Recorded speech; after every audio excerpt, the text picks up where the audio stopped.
salah satu keistimewaan Ramadan adalah karena di dalamnya terdapat satu malam yang mempunyai bobot khairun min alfi syahrin. Satu malam tetapi lebih baik daripada 1000 bulan. Kita sebut itu sebagai Lailatul Qadar. Kapan sih Lailatul Qadar itu? Dan bagaimana kita harus menyikapinya? Sepakat sebagian besar para ulama, berdasarkan riwayat dari hadis, bahwa Lailatul Qadar itu jatuh pada malam-malam ganjil, salah satu dari malam-malam ganjil, di 10 yang akhir dari bulan Ramadan.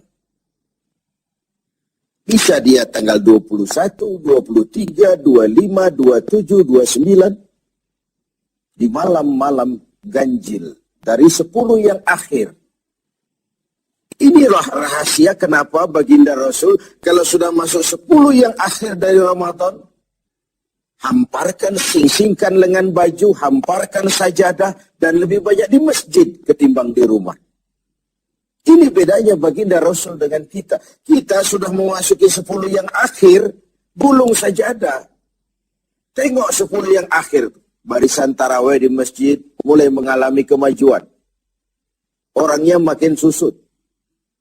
Sudah berpikir mudik, sudah berpikir beli pakaian baru, sepatu baru, baju buat anak, oleh-oleh buat orang tua, sehingga konsentrasi ibadah buyar. 10 yang akhir Rasulullah sing-singkan lengan baju, hamparkan sajadah, lebih banyak di masjid ketimbang di rumah. Nah, mereka tentu yang ingin mendapatkan Lailatul Qadar, menemukan Lailatul Qadar, harus sudah berniat dan berjaga-jaga sejak awal Ramadan. Jadi tidak bisa pakai ilmu untung-untungan. 20 Ramadan tidak tarawih, 21 berangkat ke masjid, 22 libur lagi, 23 masuk. Kenapa? Oh, ini malam ganjil. Tidak seperti itu moralitasnya. Dia berjaga-jaga sejak awal Ramadan untuk mendapatkan Lailatul Qadar ini. Bagaimana kita harus menyikapi Lailatul Qadar ini? Tentu kita harus melihatnya dari sisi betapa rahman dan rahimnya Allah itu. Maha kasih, maha penyayang, maha pengampun, maha menerima taubat. Umat-umat terdahulu sebelum kita diberikan umur yang relatif panjang. Nabi Adam 2000 tahun. Nabi Nuh 950 tahun. Rata-rata umatnya ya sekian itu umurnya. Jadi secara hitung dagang, kalau 300 tahun mereka bergelimang dosa, kan masih punya stok 400 tahun untuk bertaubat. Umpama hitung-hitungannya harus begitu. Kita umat Nabi Muhammad ini, umat terakhir ini, diberikan umur yang relatif pendek. Bahkan kalau mencontoh kepada Rasul, 63 tahun beliau wafat meninggalkan kita semua. 63 tahun. Taruhlah kita seperti itu. Kalau 40 tahun kita bergelimang dosa, sisa umur cuma 33 tahun, ditebus dengan taubat seperti itu, kan belum seimbang neracanya. Apa dosa lalu harus tidak terampuni? Apa tidak ada peluang untuk melakukan pemutihan terhadap seluruh kesalahan yang pernah kita lakukan? Dari sisi inilah kita melihat makna Lailatul Qadar. Allah yang maha pengasih, Allah yang maha penyayang, seakan tidak langsung saja bilang, "Hei umat Islam, sekalipun umurmu relatif pendek, kau jangan pesimis, kau jangan skeptis. Sekalipun begitu banyak kesalahan kau lakukan, dosa kau tumpuk, dan umurmu relatif pendek, jangan sedih. Aku berikan kepadamu waktu dan tempat yang punya nilai spesifik. Waktu dan tempat yang punya nilai istimewa. Tugasmu memanfaatkan peluang yang diberikan itu. Itu sebabnya ada penggandaan nilai pahala. Sholat berjamaah pahalanya 27 kali lipat daripada sholat sendiri. Beribadah di hari Jumat mendapat tambahan pahala. Sholat di Masjidil Haram di Mekah 100.000 kali pahalanya ketimbang di masjid-masjid biasa. Itu tidak lalu berarti sudah sholat di sana lalu berhenti lagi sholat di mana-mana karena merasa sudah banyak stok, sudah punya banyak devisa. Bukan itu pengertiannya. Ada ruang dan waktu yang punya nilai istimewa.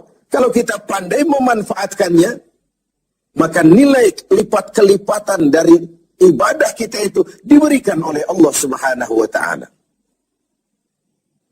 Itulah sebabnya Allah menyediakan ada bulan istimewa Ramadan, ada hari istimewa Jumat, ada waktu istimewa sepertiga malam yang akhir, ada tempat istimewa Arafah, Mina, Multazam, Raudhah, Zamzam.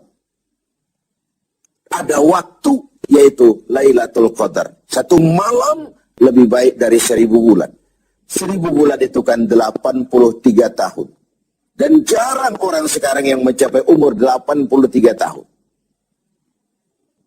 Yang kedua, kita harus melihat Lailatul Qadar ini dari perspektif kita sebagai manusia. Tidak ada orang yang tidak pernah salah.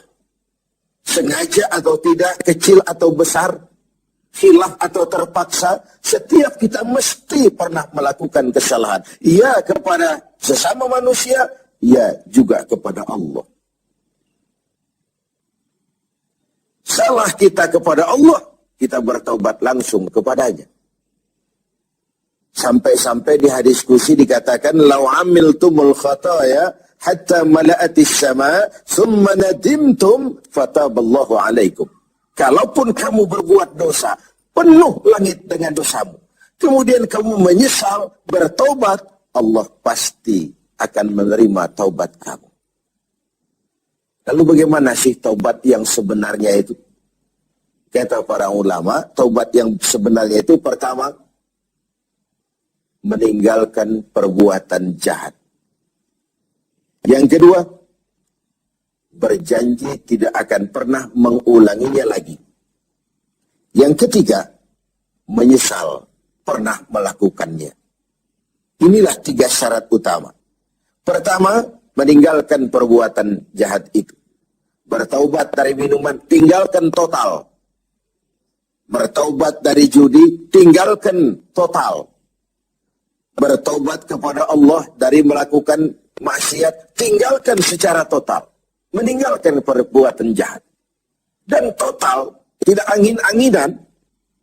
Yang kedua, berjanji tidak akan mengulanginya lagi. Tidak akan pernah lagi saya berjudi. Tidak akan pernah lagi saya berzina. Tidak akan pernah lagi saya mencuri. Berjanji tidak akan mengulangi. Dan yang ketiga, menyesal telah pernah melakukan itu. Bukankah kadang-kadang kita berkata, saya sekarang sudah tua, dulu waktu muda saya sudah puas. Bukan menyesal, puas. Sekarang saya sudah tua, dulu waktu muda sudah puaslah saya. Sudah pokoknya sudah puas. Bukan puas yang diminta. Menyesal, kenapa dahulu begitu? Kenapa telah melakukan itu? Inilah makna taubat yang sebenarnya. Pemirsa TV7 yang berbahagia. Orang yang beribadah Ramadan dengan baik, melaksanakan taubat dengan benar, diterima taubatnya, pantas dia keluar dari Ramadan, masuk 1 Syawal, pantas jika ia masuk dalam golongan minal aidin wal faizin. Masuk dalam golongan orang yang kembali. Kembali kemana? Kembali kepada fitrah. Suci, bersih. Seperti bayi baru dilahirkan oleh ibunya. Tidak punya dosa kepada Allah. Lantaran sudah dilebur oleh ibadah dan taubatnya di bulan Ramadan. Wal faizin, dan termasuk ke dalam golongan orang-orang yang beruntung. Tidak dalam artian yang materialistis, tapi dalam artian memperoleh keberkahan dalam hidup dan keberuntungan di dunia, lebih-lebih di akhirat nanti. Inilah Ramadan, di mana kita selalu mencari nilai tambah dari setiap amal yang kita lakukan. Karena umur yang diberikan relatif pendek. Dosa yang kita kerjakan relatif banyak. Kalau nerakanya tidak diimbangi dengan upaya mencari nilai tambah tadi, boleh jadi tidak akan ada keseimbangan dalam neraca hitung-hitungan kita di hadapan Allah Subhanahu wa Ta'ala. Padahal seimbang saja sudah rugi. Kita ingin masuk dalam fa'amman sakulat mawazinuhu, orang yang berat timbangan kebaikannya, bukan yang berat timbangan kejahatannya.